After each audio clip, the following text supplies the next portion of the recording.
Ya silakan berkumpul di sumber suara. Ayo rekan-rekan semua. Merapat semua kawan-kawan. Segera. Sekali lagi saya ingatkan Bisa merapat ke sumber suara.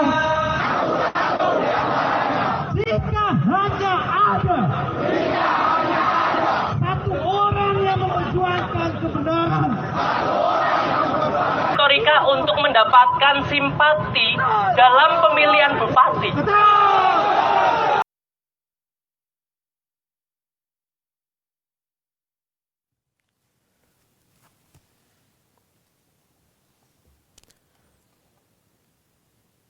Assalamualaikum warahmatullahi wabarakatuh.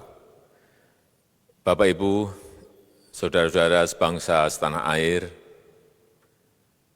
pagi tadi saya telah memimpin rapat terbatas secara virtual tentang Undang-Undang Cipta Kerja bersama jajaran pemerintah dan para gubernur.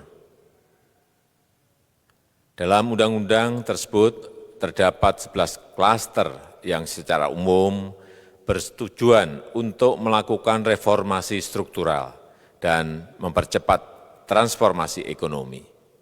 Adapun klaster tersebut adalah urusan penyederhanaan perizinan, urusan persyaratan investasi, urusan ketenagakerjaan, urusan pengadaan lahan, urusan kemudahan berusaha, urusan dukungan riset dan inovasi, urusan administrasi pemerintahan, urusan pengenaan sanksi, urusan kemudahan pemberdayaan dan perlindungan UMKM, urusan investasi dan proyek pemerintah, serta urusan kawasan ekonomi. Dalam rapat terbatas tersebut, saya tegaskan mengapa kita membutuhkan Undang-Undang Cipta Kerja. Pertama, setiap tahun ada sekitar 2,9 juta penduduk usia kerja baru, anak muda yang masuk ke pasar kerja, sehingga kebutuhan atas lapangan kerja baru sangat-sangat mendesak. Apalagi di tengah pandemi, terdapat kurang lebih 6,9 juta pengangguran dan 3,5 juta pekerja terdampak pandemi COVID-19. Dan sebanyak 87% dari total penduduk bekerja memiliki tingkat pendidikan setingkat SMA ke bawah, di mana 39% berpendidikan sekolah dasar. Sehingga perlu mendorong penciptaan lapangan kerja baru, khususnya di sektor padat karya. Jadi, Undang-Undang Cipta Kerja tujuan untuk menyediakan lapangan kerja sebanyak-banyaknya bagi para pencari kerja serta para pengangguran. Kedua, dengan Undang-Undang Cipta Kerja akan memudahkan masyarakat, khususnya usaha mikro kecil, untuk membuka usaha baru. Regulasi yang tumpang tindih dan prosedur yang rumit dipangkas. Perizinan usaha untuk usaha mikro kecil UMK tidak diperlukan lagi, hanya pendaftaran saja. Sangat simpel. Pembentukan PT atau perseroan terbatas juga dipermudah. Tidak ada lagi pembatasan modal minimum. Pembentukan koperasi juga dipermudah. Jumlahnya hanya 9 orang saja. Koperasi sudah bisa dibentuk. Kita harapkan akan semakin banyak koperasi-koperasi di tanah air. UMK, usaha mikro kecil yang bergerak di sektor makanan dan minuman. Sertifikasi halalnya dibiayai pemerintah, artinya gratis.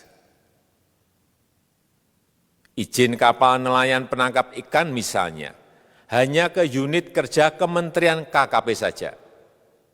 Kalau sebelumnya harus mengajukan ke Kementerian KKP, Kementerian Perhubungan, dan instansi-instansi yang lain. Sekarang ini cukup dari unit di Kementerian KKP saja. Ketiga, Undang-Undang Cipta Kerja ini akan mendukung upaya pencegahan dan pemberantasan korupsi.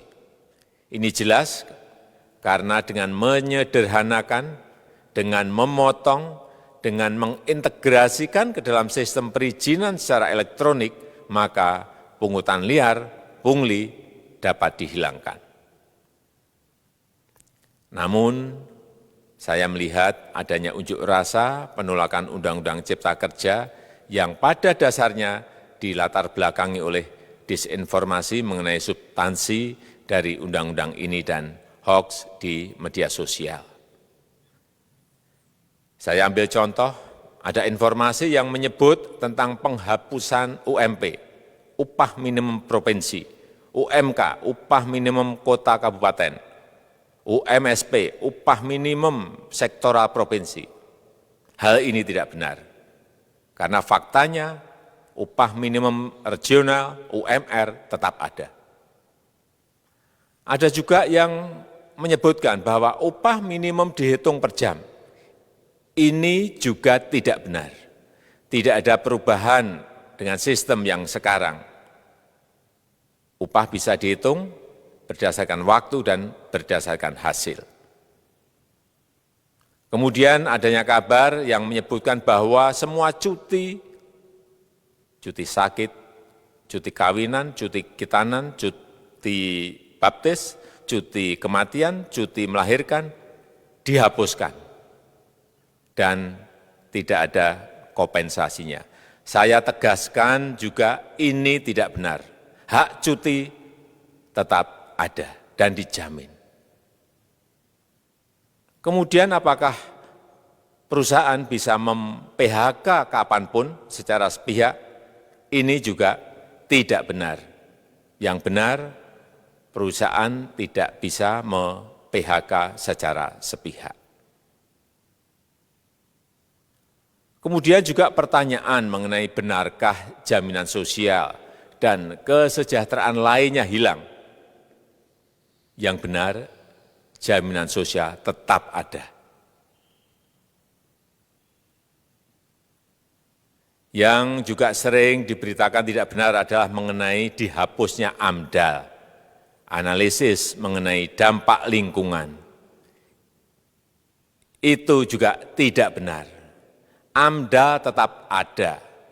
Bagi industri besar harus studi AMDAL yang ketat. Tetapi bagi UMKM lebih ditekankan pada pendampingan dan pengawasan.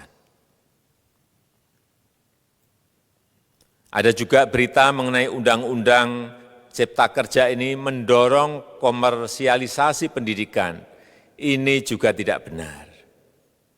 Karena yang diatur hanyalah pendidikan formal di kawasan ekonomi khusus, di KEK. Sedangkan perizinan pendidikan tidak diatur di dalam Undang-Undang Cipta Kerja ini. Apalagi perizinan untuk pendidikan di pondok pesantren. Itu tidak diatur sama sekali dalam Undang-Undang Cipta Kerja ini. Dan aturannya yang selama ini ada tetap berlaku. Kemudian diberitakan bahwa keberadaan bank tanah. Bank tanah ini diperlukan untuk menjamin kepentingan umum, kepentingan sosial, kepentingan pembangunan nasional, pemerataan ekonomi, dan konsolidasi lahan serta reforma agraria. Ini sangat penting untuk menjamin akses masyarakat terhadap kepemilikan tanah, kepemilikan lahan, dan kita selama ini tidak memiliki bank tanah. Saya tegaskan juga bahwa Undang-Undang Cipta Kerja ini tidak melakukan resentralisasi kewenangan dari pemerintah daerah ke pemerintah pusat. Tidak ada. Perizinan berusaha dan pengawasannya tetap dilakukan oleh pemerintah daerah sesuai dengan NSPK, norma, standar, prosedur, dan kriteria yang ditetapkan pemerintah pusat. Ini agar dapat tercipta standar pelayanan yang baik di seluruh daerah. Dan penetapan NSPK ini dapat nanti akan diatur di dalam PP atau peraturan pemerintah. Selain itu, kewenangan perizinan untuk non-perizinan berusaha tetap ada di Pemda, sehingga tidak ada perubahan. Bahkan kita melakukan penyederhanaan, melakukan standarisasi jenis dan prosedur berusaha di daerah. Dan perizinan berusaha di daerah diberikan batas waktu. Ini yang penting di sini.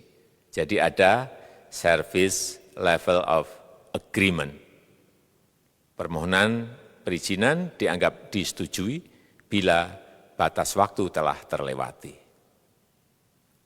Saya perlu tegaskan pula bahwa Undang-Undang Cipta Kerja ini memerlukan banyak sekali peraturan pemerintah atau PP dan peraturan presiden atau Perpres.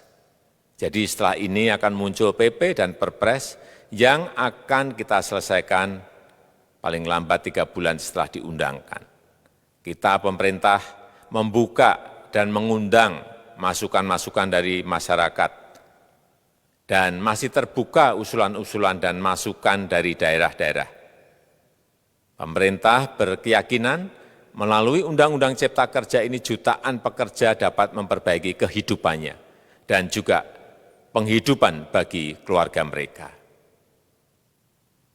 Dan kalau masih ada, jika masih ada ketidakpuasan terhadap Undang-Undang Cipta Kerja ini, silahkan mengajukan uji materi atau judicial review melalui MK, Mahkamah Konstitusi.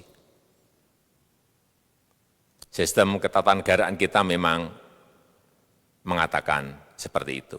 Jadi, kalau masih ada yang tidak puas dan menolak, silahkan diajukan uji materi ke MK. Saya rasa itu yang bisa saya sampaikan pada kesempatan yang baik ini. Terima kasih. Wassalamualaikum warahmatullahi wabarakatuh.